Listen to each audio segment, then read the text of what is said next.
Shalom, amazina ni Tumusime Julius, kiganiro The Blessing Show.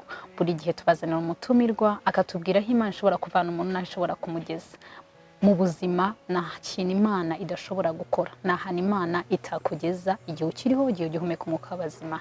Hanyuma wenda musanzwe mubona ahantu twicara hano, ndashaka kuba harinye ahantu mushobora gusohokera muri weekend hasa neza kandi hakeye. Aho nta handi ni muri Casa Keza. Casa Keza rero iherereye muhanda munsi ya Minagre, ku cyapa cya 573. Mugira ngo muri kuhabona uburyo background ukuntu isa neza, muri kwareba haratuje pe kandi harasa neza. Ukimara kwinjira rero muri uwo muhanda wa 573, ukomeza imbere gato cyane, gato ugahita ubona icyapa cya Casa Keza. Aho hantu ugahita winjiramo ukahabona, no kuri trust me hararyoshye, njye narahakunze, nawe ushobora kuzahakunda. Why not? Yes, reka turebe umutumirwa wacu uyu munsi rero. Dufite uyu munsi atubwire byinshi by'Imana yamukoreye, ahari nawe byagufasha. Amakuru gira. Makuru ni meza. Umeze neza? Meze neza. Watangira wibwira abantu bose badukurikiye. Nitwa Ingabire Grace, umudamu, dubatse. Muri Kinyinya. Hanyuma ngasengera Karumeli. Okay. Noneho turagira ngo utubwire ubuhamya bwa cyangwa utubwire aho Imana yagukuye. Ubwo uratangira aho wakuriye ukiri mutoya, uko wakuze, urugendo rwawe rw'ubukobwa, rw'ubwana, ubukobwa, then uze no kwinjira mu budamu. Yes. Rakoze cyane. Nagiye mbona Imana mu bintu bitandukanye. Nagiye mbona Imana kuva tukiri bato. Papa yarapfuye dusika turabana 5. Mama araturera, tugenda dukura bigoranye ariko turakura. Ubwo imbaraga z'Imana turi bazima. Nabagaye. Twabaga Kinyinya, anje nisanze ndi mu mujyi wa Kigali. Aho Kinyinya amenyera ubwenge. Uri wenyine? Turi kumwe na mama. Mama dufite turi abana 5. Uri wakangaye? Ngende umwe bariho ngende wa 6. Ariko hakaba hariho 5. Okay. Hanyuma tuza kuba ntitwabaho neza. Ko mama wanjye ntabwo yigeze agira ubuzima bwiza. Hanyuma ntangira akazi ko mu rugo ngifite imyaka 11. Nkorera Nyarutarama, umubyeyi nakoreraga uretse ko yitabye Imana vuba aha. Ari we natangiriye akazi ko mu rugo tugira ngo duce impande n'impande turebe ko ubuzima bwakomeza. Yego. Hanyuma bikiraho twarakoze nkorera 2500, urumva yari makeya tujanishije n'iki gihe. Hanyuma biza kugeraho nabwo ndataha nsubirayo njya gukorera kandi ka 5. Uwo mubyeyi nkorera hara Kicukiro mu Kansirege. Nawe ampemba 5000. Turabana guhera mu myaka 12 yanyakiriyemo hafi 13. Navuyeyo mfite 16. Urumva ko nari mpamaze igihe kinini. Ngenda mbona Imana, agenda amganiriza, ngira inama ati nubwo muri mu buzima bugoye ariko nuhumure, akampana bya kibyeyi. Umva no mu kazi ko mu rugo sinigeze nturizamo, ntago nigeze mbaho neza, ariko yaje kumbwira ko nubwo yafataga umwanya wo kumpana ko nge mu kazi narakubitwaga cyane ariko na numpemba. Ariko akambwira ati cyo ndi gukora nukuguhana kugira ngo ejo imbere hazagira icyo wigezaho. Hanyuma mbaho gutyo nabwo biza kugeraho ndataha njya mu rugo. Ngeze mu rugo mu myaka nka 16 nujuje 17 mfite umwana. Byagenze gute? Nahuye n'umuhungu turakundana, tumaze gukurana 16. Hanyuma antera inda, aza kwibwirira mama ko yanteye inda kandi azanjyana. Hanyuma arayintera, aranaza aranasaba muri iyo myaka, aranakwa. Turaha Kinyinya nyine niho nasabiwe muri iyo myaka mikeya. Ndibuka ko nge nagiye gufatira muntu ufite umwana. Hanyuma rero muri uko kubyara ntago nagize amahirwe yo kugumana nawe. Byabaye ngombwa ahita agenda aransiga tutabanye ngo bibe byagaragara. Hanyuma ahita agenda iwabone ku Gisenyi. Tuburana guhera icyo gihe. Hanyuma rero inza gukizwa. Nza kwinjira mu gihe cyo gukizwa maze kubyara uwo mwana wa mbere, nibwo ninjiye mu bintu byo gusenga. Hari umukobwa hari umudamu w'inshuti yanjye icyo gihe arambwira ati Grace, ngwino tujye gusenga ikintu kikubayeho nka kuriya ujya gusenga. Yitwa Ingabire, nawe turacyari inshuti n'amagingaya. Anjyana gusenga ku mushumba witwa Sibomungu Alphonse. Turasengana ndakizwa pe, ndakizwa bya bindi nyizwa mfite umwana w'uruhinja. Imana ikagivugana nanjye ngo nza kugirira neza. ariko ubwo nahise ninjira mu cyiciri cyo kutabaho neza. Noneho urumva n'ubundi nari nisanze tutari naho neza, noneho mise nanagira umwana, urumva ko ubuzima bwahise bwiyongera noneho kurutaho.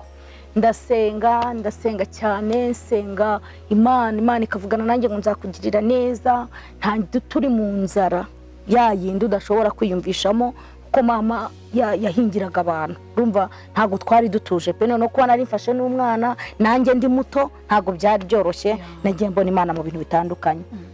Hanyuma ndakura ndasenga, umwana biza kugeraho ndamucutsa, ncurishikiriza igihe gitoya. Wa mama noneho nakoreraga aza kongera kwimuka, aragenda aza kumbwira ati noneho uko wabyaye niwe wari wizeye mukaba mutabanye, siga umwana umusigira mukecuru, turajya tumufasha, wowe uzi ukore hanyuma ujye ufasha umwana na mukecuru. Ibyo ndabikora, nabwo nkorayo igihe kitari kinini cyane, ariko biza kongera ndataha. Maze gutaha nkomeza ya gahunda yo gusenga, naho nagisubiyeyo nsenga, ariko ndasenga cyane. Hanyuma nza kongera nsubira mu bintu byo gusenga. Imana ihita ingirira icyizere, ibasha kumpa ijambo ryayo, mbasha gukomera noneho mfite n'ibyiringiro mu mutima. Hanyuma ndasenga cyane pe, inza guhura n'umusore nabwo nanone wa wundi yarakwanze. Yaranyanze, aragenda turanarekana. Umva ubu nibwo ndi kubona ineza y'Imana, kuko mu myaka 9 umwana wanjye wa mbere afite, ubu nibwo nongeye kubonana nawe. Murumva iyo myaka 9 yose ni Imana yagiye indindira umwana ikanamurinda, ubu nibwo yongeye yahawe ikaze mu muryango. Ubwo nabwo kubonana nawe ni imbaraga z'Imana zahabaye, kuko ngi wabo sinari impazi, waragiye akuraho telefone turaburana. Ariko ejo bundi mu kwezi kwa 5 twarabonanye. Se ni wamutwaye? Aracyari ndacyamufite, ariko noneho ubu nawe arambaza papa amenya ahantu ari. Hanyuma rero muri uko gusenga, maze kugera kwegezwa imbere mu mbaraga zo gusenga, mpura n'undi musore, turakundana, turasenga pe. Nkajya njya gusenga Imana ikavuga ngo niwe, nkajya njya gusenga Imana ikampa ibimenyetso, nkajya gusenga Imana ikavugana nanjye ngo nzaguha urugo. Hanyuma ariko imaze kuruma, numvaga ko kuba ninjiye mu rugo ari ryo juru rya mbere mbonye. Ariko Imana ijya yemera ko byose bitugeraho. Dusomye Hosea 6 aravuga ngo ninjye wagukomerekeje kandi ni nanjye uzakomora. Turashima rero Imana ko mu bintu byose yagiye yemera ko nyuramo, yagiye ibimana mu ruhande rwanjye, nkagenda nyibona. Turakundana, ndabyibuka tugikundana ntago twamaranye igihe kinini cyane, twakundanye nk'amezi 2 ahita ambwira tubwira mu rugo ko nzaza gusaba. Ngenda nicaza mama, ndamubwira nti rero mama mfite fiancé, aramukweretse kandi yambwiye ko azaza gusaba mu kwezi kwa 12 kuri 30. Ndagenda ndabibabwira, urumva kwitegura nk'ababyeyi, ndetse ko mama watabyakiriye cyane ngo ahita byakira, ahubwo yahise ambwira ati ubwo ntugiye kongera kubyara undi mwana. No muri iyo myaka 19 nayigize mfite abana 2. Hanyuma mbaho umusore rero mugani nkuko mama yari yabidiskeho, n'ubundi ntiyaje. Cyagiye cyo kuza gusaba yarambwiye ati ntago ndi buboneke, amafaranga nayabuze. Ubwo mba ninjiye mu cyiciri cya mbere kindi kintuye mu yindi ka, ariko mbona Imana ntabwo nigeze nyivaho, nagumye ndasenga. Hanyuma ndamwegera turaganira, ambwira ati ambwira imbogamizi yagiye ahura nazo zitatumye aza. Nkumva ko umuntu w'umukobwa n'umuhungu gukundana ntago ari ikintu wahita ko ukuraho uwo mwanya. Hanyuma narihanganye, aza kumbwira ati rero ubwo biriya bibashije kwanga, reka tujye mu murenge, dushaka ibipapuro tujye mu murenge dusezerane, Imana iragenda icinzira tubonera amafaranga tubikurire rimwe mu nzira. Emwe natangiriye mu midugudu kumwe abantu bashaka, birasoza tugera no ku murenge. Ku murenge tugezeyo baratubwira ati muzaza n'amafoto mu minsi 21. Iyo minsi 21 rero nabwo igeze sinagize amahirwe yo guhita nsezerana. Nabwo byahise byanga, turataha, nabwo ndakomeza ndasenga. Gumye gusenga ngenda Imana ivuga ati humura, ni Imana iri kumwe nawe. Mbese mu buzima bwanjye bwose bishatse kuvuga ngo mu bwana no mugendi gusenga nakomejwe n'Imana. Iyo nza kwiringira abana b'abantu nta nubwo nari kuba nkiriho, ariko kubw'imbaraga z'Imana n'umugambi yari mfiteho, Imana yagisoza ikintu yari yavugaga. Hanyuma biza kugeraho umusore ndamubwira nti rero abona ko inzira zose turimo turanyura zirimo ziranga, hasigaye reka dusenga Imana ibanze iduha ubushobozi tubihagurutse tunafite ikintu cy'amafaranga. Umusore ati yego, nagumye gusenga, najya gusenga akanyarira, Imana ikavugana nanjye ngo nzabana nawe. Najya zagahengera ati ndi Uwiteka, ninjye wavuze, icyo navuze nzagisohoza. Hanyuma nza kurindira Imana. Umusore aza kumbwira ati rero ndabona kubana birimo biragenda byanga, tunyuze mu nzira zemewe, kugeza ubwo abantu bose batuzira mu birori. Ariko kuko numva ngo ukunze kandi ntazi impamvu uyu mutego uri kujyuzamo, wanyemerera tukabana? Urumva rero gufata umuntu w'umukobwa ukundanye n'umuhungu kamemu nari narabyaye kwiyakira ngo ndamuhakanira byahise binanira, ahubwo twahise tubana. Tumaze kubana ngerayo antera inda y'umwana w'umuhungu ndamutwita. Aho rero niho natangiriye kubona ishuri ryo rugo ubwo nageze mu gushaka. Imana igitugirira neza, tuvuga Imana twarayibonye. Hanyuma ndatwita, najya ntambuka ku bantu ati iriya nda yarayizanye si yuriya mugabo, ibintu byinshi bikaba sinzi. Nakomeza abantu bose barimo barantega amatwi yuko nta kigeragezo kibaho Imana itajya yemera kunyuramo kuko ifite uburenganzira bwo kukigukiza. Ibintu byose Imana ikunyuzamo bifite imbaraga z'uko izakurwanirira. Hanyuma umwana mubyara bigoranye, umuhungu tubanye tubiye inyuma gato tubanye, twabanye mu nzu isa nabi. Wumve ngo isa nabi idakoze, kurumva ntago ubushobozi bwari buhari. Tubana mu nzu ngiye nawe turyama ku matafari y'inkarakara, ndi umugeni. Hanyuma nari mfite igitenge, imipande ibiri, kimwe nkakimanika mu idirishya, inzugi zari ziriho ariko nta birahuri, tukagenda dushyiramo ibikarito ukuntu mu madirishya. Hanyuma kugira bigaragare nk'irido ngafata cya gitenge muri bya bindi mfite bibiri nkamanikamo, ariko mfite amahoro yayandi ndashobora kukubwira. Nari mfite ikintu bisa amahoro ntuje. Hanyuma nza kugirirwa neza, imbabazi z'Imana zongera zingarukaho. Imana irongera ingirira icyizere, irambwira ati nkorera. Hanyuma ntangira kuyikorera, ndi n'umugore ndayikorera, ngira igihe ndasenga pe. Imana inyereka ko ari Imana ihagararanye nanjye. Bana n'umutware, abana b'abantu batabishaka ariko Imana yibishaka, turakomezanya. Hanyuma ngiye rero nagiye mbona Imana, ariko ahantu h'ingenzi nagiye nyibonera ni ku mbyaro ya gatatu kuri we, ubwo ni ya kabiri ni ya kane magingaya. Ku buzima bwanjye nibwo navuga ngo nabonye Imana inyiyerekana ahamiriza abantu. Hanyuma urumva uwo mwana wa mbere nibwo natangiye kwiga ishuri ry'uko nageze mu rugo, ariko nari ndi umwana ndavugaga ni wenda no mu gukosa hari aho bizarangirira. Hanyuma mbyara umwana wa kabiri. Umwana wa kabiri sinagirirwa amahirwe yo kumubyarira igihe, mubyarira amezi 7.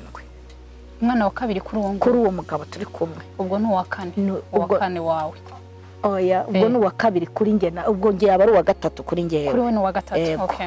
Hanyuma mubyarira amezi 7, nari niriwe ndi mu materaniro, nza gutaha ntameze neza, ngeze barambwira ngo umwana yarushye. Njya kubyara, mubyara ari amezi 7, ariko Imana imurindira muri koveze, iramurinda umwana mwiza cyane, ibiro 2,800. Urumva Yesu yarambuye ikiganza. Hanyuma ndamubyara, umwana arakura, ndamucyura.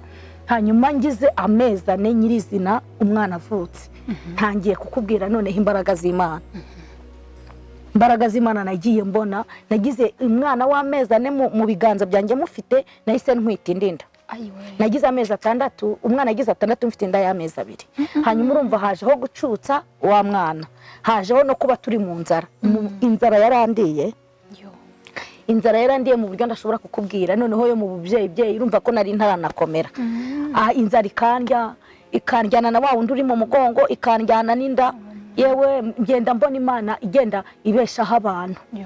Hanyuma ndakomera, sinigeze ndeka Imana. Nagumye mu mugambi w'Imana, ngaheka umwana nkajya gusenga. Imana ikavugana nanjye ngo nzakugirira neza kandi n'uwo nguwo nzamuguha. Ndashimira Imana rero ko mu nzira zose nagiye nyuramo nagiye mbona ikiganza cy'Imana. Hanyuma rero kuri iyo nda nibwo namenye ishuri ry'urugo neza. Umugabo twabanye mu mahoro, umugabo twabanye nta kibazo, nibwo natangiye kwinjira nkabona ko nsubiye inyuma gatoya, aho ngaho naje kuhimuka, aho ngaho nabyariye umwana wa mbere, naje kuhimuka injya ahandi. Ngiye ahandi rero Imana iza kungirira neza, impi byo kuryamaho, impi intebe zo kwicaraho, mbese mbaho neza. Ntangira noneho kugenda nzamurwa, cyane cyane maze kubyara umwana kuri we, ubwo ni uwa kabiri. Kunda ya gatatu nabonye Imana birenze kwa kundi nayibonaga mbere, ariko nyibona igenda inyuza mu bigeragezo, igenda intambutsa mu kigeragezo. Ndabyibuka umugabo yatangiye kunkubita mfite inda y'amezi 4, mfite n'uruhinja ku mugongo.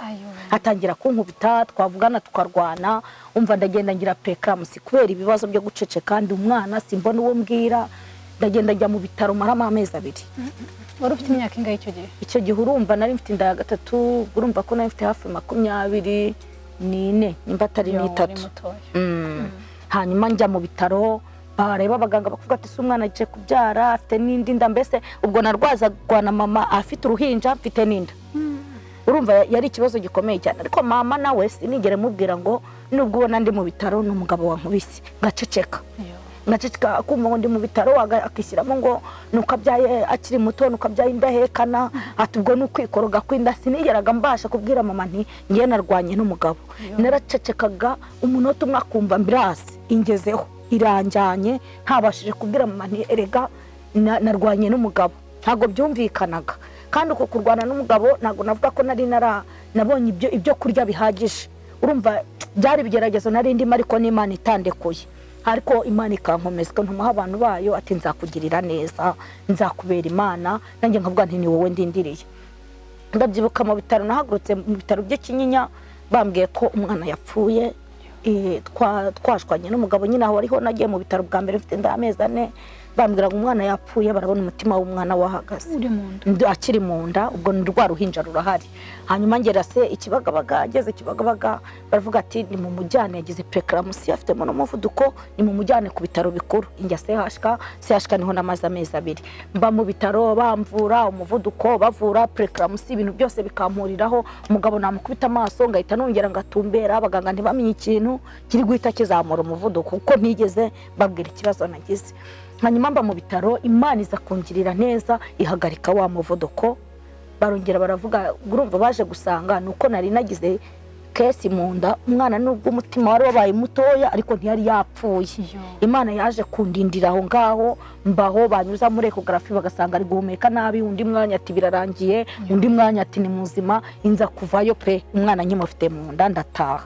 Ntashye ntabwo byabaye byiza kuri ngewe. Nabwo intambara nagumye kuzirwana, nagira ngo ndatuje ntaburemo ibidustressa tukongera tukarwana. Uwo mwana ndumva naramukubitiweho inshuro 4 kandi ntwite. Munsi wa nyuma ariwo navuga ngo ku nkoni kuri we nakubiswe mfite amezi 8, inda y'amezi 8 mpita njya kubagwa. Uwo munsi iryo joro narakubiswe turwanye, ariko utabona ngo nukurwana ntago warwana n'umuntu w'umugabo. Noneho mfite n'inda, ni ibintu utashobora guhita wumva. Nta muntu n'umwe nari nabwira ngo mbaye muri ubu buzima, ko numvaga ko nimbivuga bumva ko nsenga barajya wenda batabyumva. Sinumvaga ko bibaho ku muntu usenga ko yanyura mu rugamba rungana gutyo, ahubwo nge naratuzaga nuko ndi umwana nkavuga ntireka nceceke. Hanyuma umunsi umwe rero aza kunkubita nijoro, nirirwa aho ngaho ariko numva mu nda umwana asimbuka, nkajya numva ari kunsimbuka. Hanyuma mbwira mama ariko ndumva nameze neza, reka njye kwa muganga. Nawe ndamuhamagara ntingiye kwa muganga. Mbese kumuhamagara ntago yigeze ansubiza ngo ubaye iki cyangwa iki. Oya, naramubwiye ngiye kwa muganga numva mu nda ntameze neza. Hanyuma njyenda kwa muganga, ngeze Ikinyinya bahita basanga umwana afite muvoma nyinshi mu nda. Ngira banyoreza Ikibagabaga, ngeze dogiteri yashyizeho ecography, ahita mbona arikanze cyane, vuga ngo niki cyatumye uyu mwana ava mu nda ye akaza mu nda yawe. Mpita mbona bagize ikibazo, mbona abaganga banyuzuyeho. Ngo mama turi kumwe, mugabo ntago yari yakangeraho. Ndamubwira ntubibaye ngombwa ko bagiye kumbaga. Hanyuma muri uwo mwanya mbona banyuze abaganga cyane, mbona barikanze. Nanjye naryama nkajya mbona umwana arakubita nk'uri hano hafi. Urumva yari yaje hano hafi mu nda, muri Nyababyeyi yari yavuyemo, yaje hano hafi. Dogiteri arirukanka atavuga ati uwo mwari mugiye gukora cesarienne ni mumuhagarike, mureke dufashe uyu mubyeyi vuba vuba. Bahise banjyana, hanyuma bakanjyana bagenda bavuga ati uyu mwana ashobora kuba atari muzima kuko urabona ko yamaze umwanya hano mu nda yawe. Sinibaza nimba atahuye n'ikibazo akanywa amazi hano hafi. Sinamenye uko babivugaga mu Cyongereza, simbashe kubyumva neza, ariko nge nabonaga Imana. Ariko naba ndyamye nkumva ijwi rirambwira ngo nuhumure, nubwo byagenze gutyo ndaguha umwana muzima. Nangije ndakomera, baranjyana, banjyanye numva imbaraga z'Umwuka Wera ziramfasha, bari kuntegura. Numva nuzuye Umwuka Wera. Ngira dogiteri ntiwigira ubwoba, numvise ijwi rimbwiye ko umwana araba ari muzima. Ati natwe ntago dufite kuba twaguhamiriza ko yapfuye, ariko turagira ngo tugufashe vuba vuba. Bahise bankorera cesarienne, banteruramo umwana w'umukobwa. Urumva w'amezi 8, kumwe abantu bavuga ngo umwana w'amezi 8 ntabaho, ngenda mufite yujuje 8 namubonye. Bankuramo igikobwa cyiza cyane, ndataha. Mara iminsi ngeze muri 4 mu bitaro, hanyuma ndataha maze gutaha nsubira mu rugo, no mu rugo sinigeze mbaho neza, twongeye turwana nkiri ku kiriri, twongera mbese ni umuntu nabwiraga akantu gatoya agahita ko yumva ko mvuze ikintu kidahuye n'ibitekerezo bye agahita nkubita. Hanyuma aza kunkubita rero nabwo nkifite igipfuko nkiri ku kiriri, mbese ntarakomera, ntangiye kugenda numva nakunamutseho buhoro buhoro. Urumva sezariyene zari zibaye enye kuri ngewe mu myaka mike cyane, urumva ntago byari binyoroheye. Hanyuma nabwo dushwanye ngira Imana nti Kristo wavuganye nanjye, wanyemerera ukandwanirira uru rugamba ukarurangiza, kuko ni wowe nizeye nta wundi. Imana rero yaje kunkorera surprise, iza gucogoza inkoni nkiri ku kiriri. Navuga ko kuri iyo nda aribwo nashoje gukubitwa. Imana yabanye nanjye, noneho ni nabwo natangiye kurya rero neza nyirizina, igakoresha abantu bakanzanira ibiryo, igakoresha abantu bakanyambika. Mbese nagiye mpita mbona Imana, mbona imigisha yanjye irafungutse, mbona ukuboko kw'Imana, mbona ubutabazi bw'Imana. Najya gusenga ikambwira ngo nzakwiyereka, nagera mu rugo ngahita nsanga umuntu anzaniye umuceri. Babana nubwo bari ndahekana, ariko Imana yarabatunze. Imana yagiye ikoresha abantu bambeshaho. Hanyuma umugabo tubanye aho ngaho, biza kugeraho tukajya twanagiye mu buyobozi. Twagiye mu buyobozi turarigana, twagera abayobozi bakatubwira ati mwebwe rero nta nubwo mwemewe mu mategeko, nta nubwo mwemewe mu mategeko, murarwana. Bambaza ati warasezeranye? Gahita ntuza avuga ni ntago nasezeranye. Noneho bareba abana dufitanye ko nari ntahekana, niyo nabateruraga nkabajyana barumirwaga, nabo baburaga umwanzuro, bakambwira ngo ihangane mukomere nimugende mwiyunge. Tugataha. Noneho undi munsi Imana inyurizamo igihe, umwana agira umwaka n'amezi hafi 5, ndongera ntwita indi nda ariyo ya 5. Ubwo kuri we ni ya 4. Ntwita indi nda, mbaho neza, cyakora iyo nda yose nakubiswe cyane. Mbaho, Imana iza kungirira neza, mbana nawe. Urumva byagiye bigeraho kwiyakira, nkajya ngerageza kuvuga nti reka nkora ibyo ashaka, nanjye akora ibyo nshaka. Mbese ndavuga nti kuba mbyaye izo mbyaro zose ntago ngifite ikintu ushobora gukora. Ndagira ngo nkubwire ngo no mu bigeragezo abana baba benshi, mu bigeragezo abana baraza. Hanyuma ndatangira ndavuga nti reka niyakire, mbayaho ndatwise yanda y'umwana mutoya, ndayitwise mbayaho igize amezi 5, turongera turarwana. Twongeye kurwana, nitabaza ubuyobozi, njya mu bitaro. Giye mu bitaro, abayobozi bakoresha buryo ki bankurikirana, kuko nari nababwiye nirwanye n'umugabo, bo barahageze turi kurwana, bihutira guhita bamfasha ngo njye kwa muganga, kuko bari babonye hasi nabastinze, bahita bihuta kuvuga ati twebwe ibibazo ntago twabijyamo, reka tubanze tumufashe agere kwa muganga. Hanyuma bicaza umugabo ati ntukarwane n'umugore atwite, ibintu nk'ibyo ngibyo. Njye kwa muganga, ngirirwa amahirwe, bihita bihagarara. Marayo umunsi umwe ndataha, ntashya abayobozi baza mu kibazo cyacu. Baravuga ati rero mwebwe umugore yaryama ukwe, wowe waryama ukwawe, mwihangana banza byare, kuko nimba ibitaro bitwereka ko afite umuvuduko w'amaraso, ntago dukwiye kumushyira mu rubanza rurerure umuvuduko udatumbera kandi ubona twite. Ahubwo ikintu tugiye gukorera wa mugabo we, wowe banza ureka byare, ibibazo byanyu tuzabijyemo yabyaye, yaramaze kubyara. Hanyuma mbaho ngaho, umugabo ntawuvugana n'undi, ndabyukana maze hafi amezi 2 tutavugana neza. Ndaho nibereye aho mu nzu ntuje. Hanyuma biza kurangira, inza kubona ukuboko kw'Imana bwa nyuma. Nabwo nguwo nabwo muto namubyariye 7, bivuze ngo mfite primatere 3. Ngiye mbyara badakuze, kandi kubera ibigeragezo nagiye nyuramo. Hanyuma ndangije amezi 7 ageze, iryo joro rya nyuma sinzi ikintu twavuganye, ahita mpenura ku gitanda ngo inyuma y'igitanda, ngo inyuma y'igitanda sinibuka cyari cyo, ariko ni ibintu byabayeho. Hanyuma ingwa inyuma y'igitanda, kuko igitanda giteretsemo hagati, hano hari umwanya naha hari umwanya. Bumva nahise nembera muri kwa kuboko kwanjye hasi. Ngiye kwa muganga nabwo bahita bafata umwanzuro w'ukumbaga ko nagende kuva. Bahita bongera barambaga, sehashika mu mujyi niho nabagiwe kuyu mwana mutoya mfite. Ngezeyo umuganga aramyegera arambwira ati mama, two mu makesi yose tumaze kukwakira, ko tumaze imisi tukwakira muri kesi utwite, wahuye n'ibibazo, wafungutse ukagerageza ukambwira ikibazo ufite.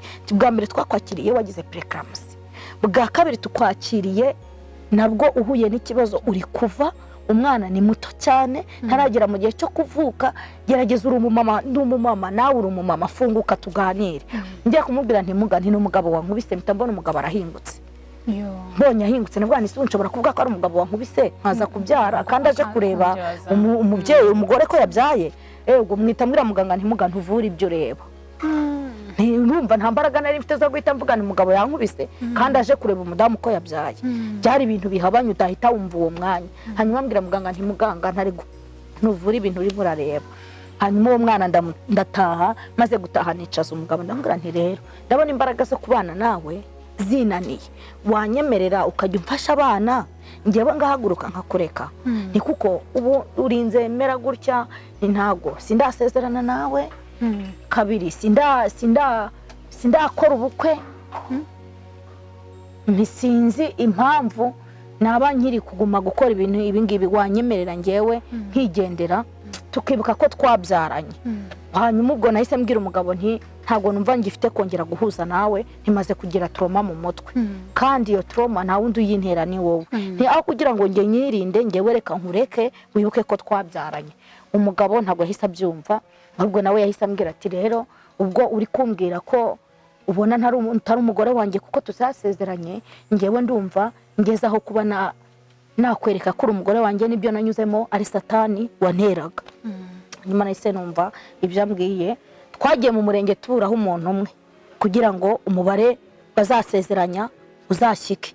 Urumva ntatangiye kubona Imana, rya sezerano nabuze kera, rimwe nagerageje noneho rimunyuzemo nanabyaye 4 kuri we.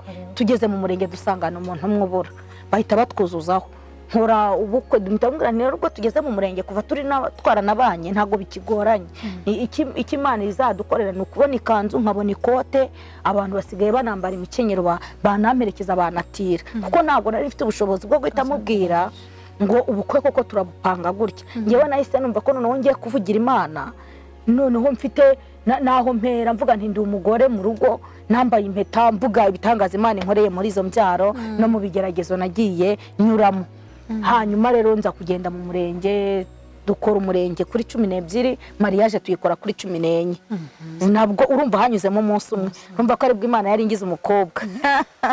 Nibwo yari ingize umukobwa. Hanyuma urumva njya mbibona kenshi ku bakobwa bakora umurenge ku wa 4 no ku wa 6. Urumva ko Yesu yarasoje rya sezerano yambwiye kera hose.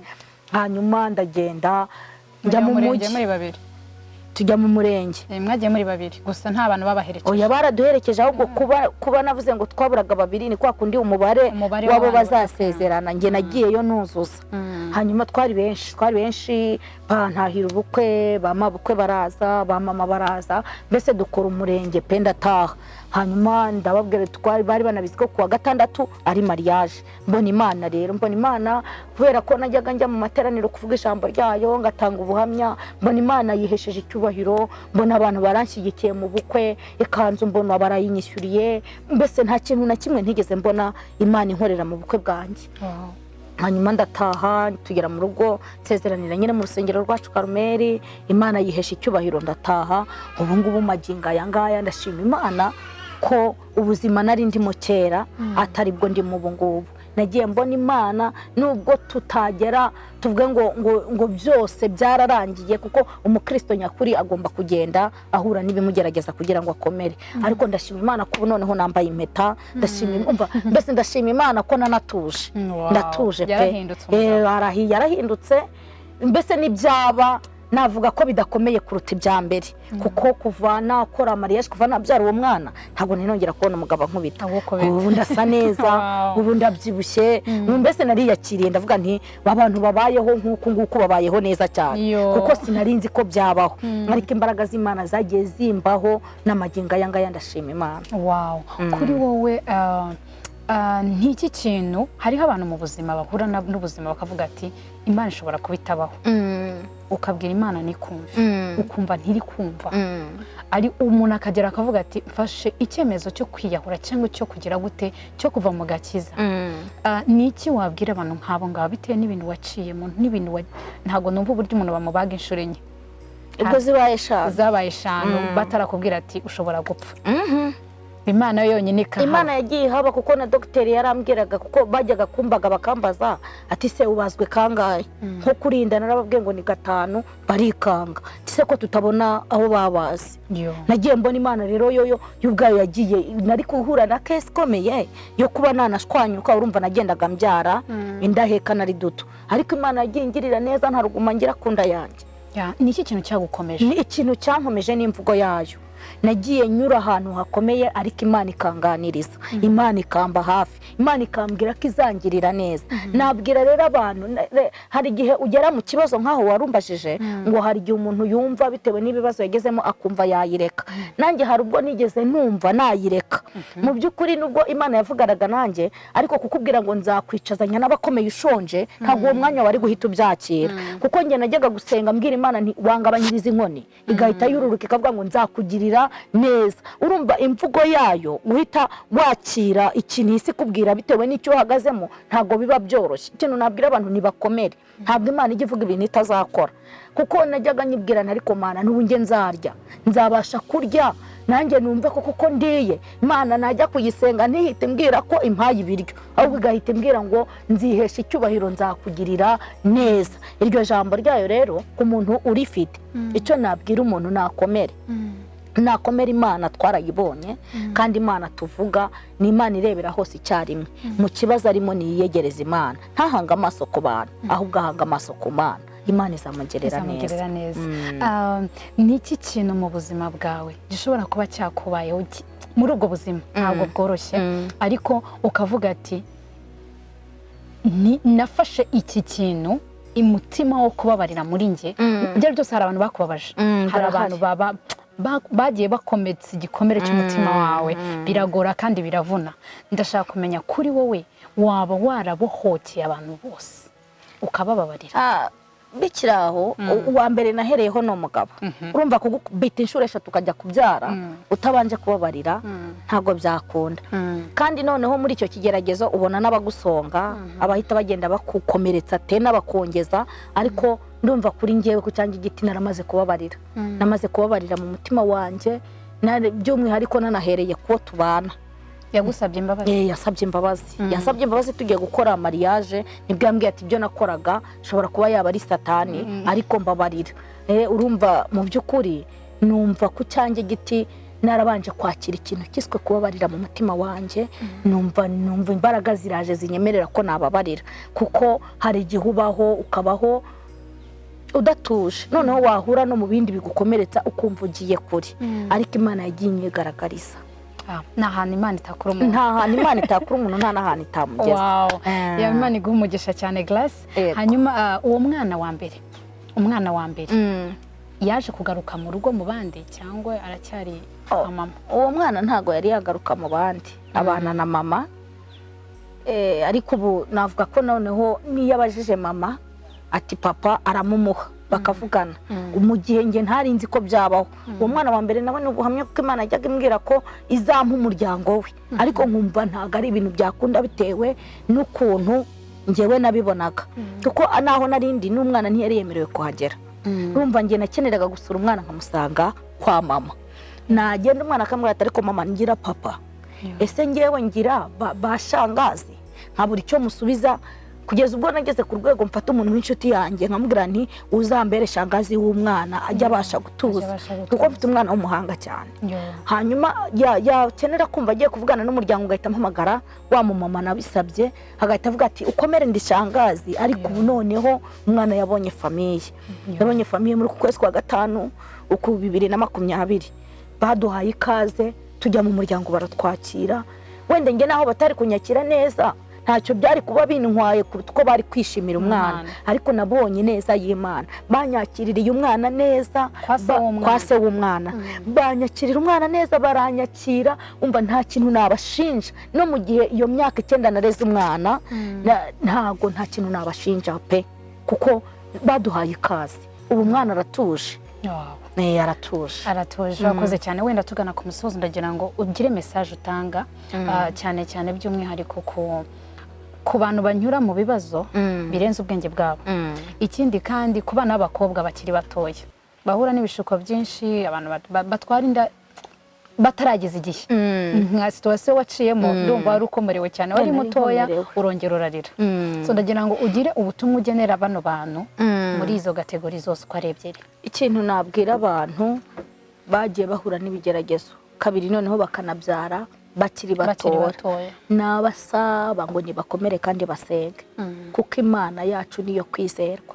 Iyo ntaza kugira Imana ntabwo byari kunyorohera nari guhura n'ibindi bishuko ariko nagiye mbona Imana igenda inkomeza intambutsa muri izo nzira nubwo ntatuje neza ariko nkiri na mutima Imana yarandwaniriye. Icyo rero nabwira abantu bose banteze amatwi bagiye bahura n'ibibazo birashoboka ko banarengeje ngewe cyangwa bakaba bari na hasi yanjye. Icyo nababwira ko Imana ikiriho nibakomere bizere ko ibyo babwiwe n'Umwami Imana bizasohora kandi Imana ko icyo ikigambiriye ari ukubakura muri uwo mubabaro barimo. Ntabwo Imana yabababaza iteka ntabwo Imana igira ababaza iteka ihindura amateka. Ubumeze neza se ntubibona? Ndabibona rwose.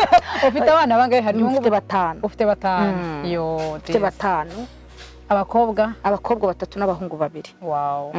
Imana ihabwe icyubahiro. Yes, nyuma y'abantu bamaze kumva ubuhamya bwa Grace, nta kigerageza Imana idashobora gukuraho mu buzima bwawe. Ikindi kandi menya ko ubuzima ubayeho uyu munsi atari ko buzahora. Sibyo? Umenye ngo ni Imana ihindura ibihe, ni Imana ihinduranya ibihe, ni Imana ihindura uko meze uko ariko kose yirashoboye kandi ibikora mu gihe cyayo kuko ari Imana. Rero humura kandi utuze buzima ubayemo bwose Imana izabugukuramo. Hanyuma muhawe ikaze kuri Kasa Keza. Ku bantu mwese mushaka gusohoka, ku bantu mwese mushaka n'inshuti zanyu mukicara ahantu mukarya ibiryo byiza ahantu heza murahabona, muraza kugenda muhabona babereka hano ko ari ahantu heza cyane ho gusohokera muri weekend. Ndongera kwibutsa ko ari Kacyiru munsi y'umuhanda wa Minagri ku Kapaka 573 muzahasohokere muhawe ikaze. Yes, Grace, reka tugushimire cyane. Imana igumugisha cyane abantu mwese mwadukurikiye. Imana ibaho umugisha cyane.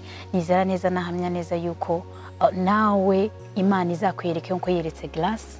Imana izakore byinshi bikomeye mu buzima bwawe kandi uzaho umuhamya wo guhamya Imana wabonye. Apana Imana wumvanye Grace, apana Imana wumvanye kanaka, apana Imana wumvanye ngewe kumva ngo Imana yagize gutya na gutya, ahubwo uzaho umuhamya wo guhamya Imana yakoze mu buzima bwawe. Ibyo byo ni mwifuriza. Imana ibaho umugisha. Kigane The Blessing Show.